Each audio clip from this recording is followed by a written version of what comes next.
pour bien situer la problématique de la recherche, je vais d'abord faire un petit retour en arrière en évoquant le besoin qui a monté de nos partenaires du C3S et de leurs propres partenaires.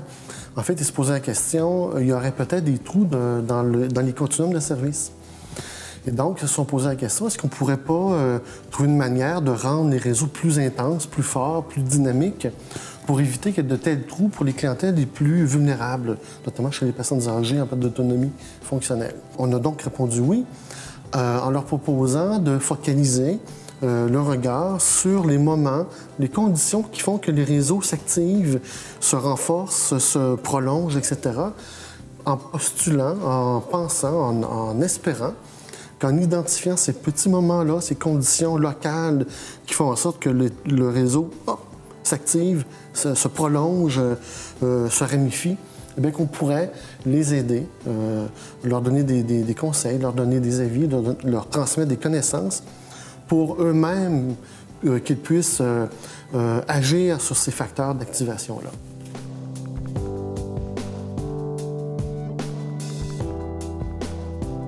Ce qui était une source de mobilisation pour nos partenaires, c'était l'idée de faire mieux à partir de ce qu'ils font déjà bien.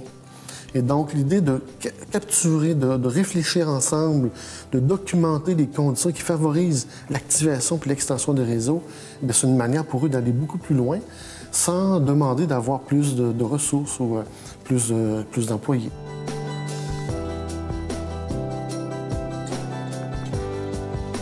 Il ne s'agit pas que de favoriser des rencontres et de capter les besoins.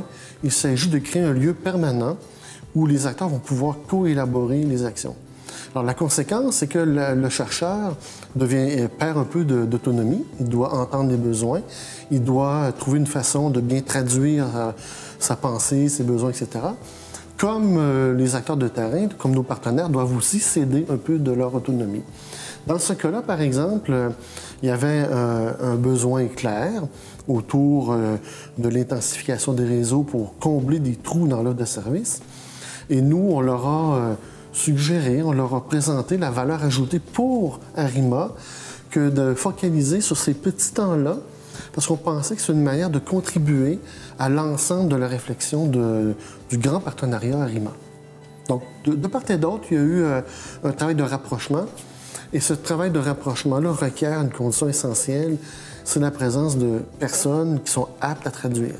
Moi, comme chercheur, je fais un petit bout de traduction, mais lorsqu'on a des acteurs qui sont compétents à faire l'intermédiaire entre le chercheur et les partenaires, c'est essentiel. Et dans ce projet-là, on avait de tels médiateurs, de tels traducteurs.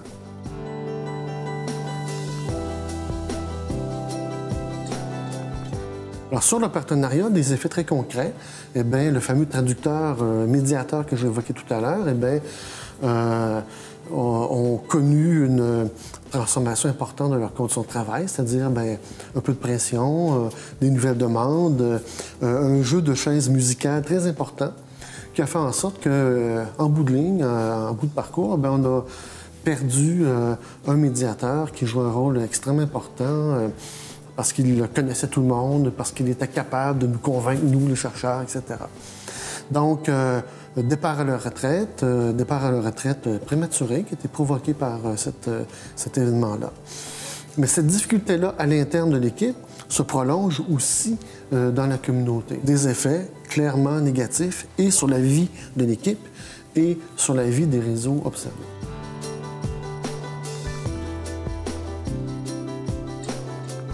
Ça nous a permis de capter un certain nombre de réseaux ou de sections de réseaux qui, quand même, avaient réussi à résister à cet événement-là. Donc, c'est des conditions favorables pour capter les barrières, les conditions gagnantes qui ont un effet sur la capacité de ces petits bouts de réseau-là à résister. Donc, on va être capable de capter les facteurs locaux d'activation, de résistance, de résilience, peut-être pas d'expansion dans les temps qui courent, mais à court terme, déjà cette résistance-là des réseaux au départ d'un certain nombre d'acteurs. Départ ou déplacement d'acteurs importants dans l'animation de ces réseaux-là. Donc, on va être capable d'identifier ces causes-là, ces conditions favorables-là, et peut-être qu'on pourra s'en servir pour monitorer la suite de cette méga réforme sur les partenariats dans le contexte montréalais.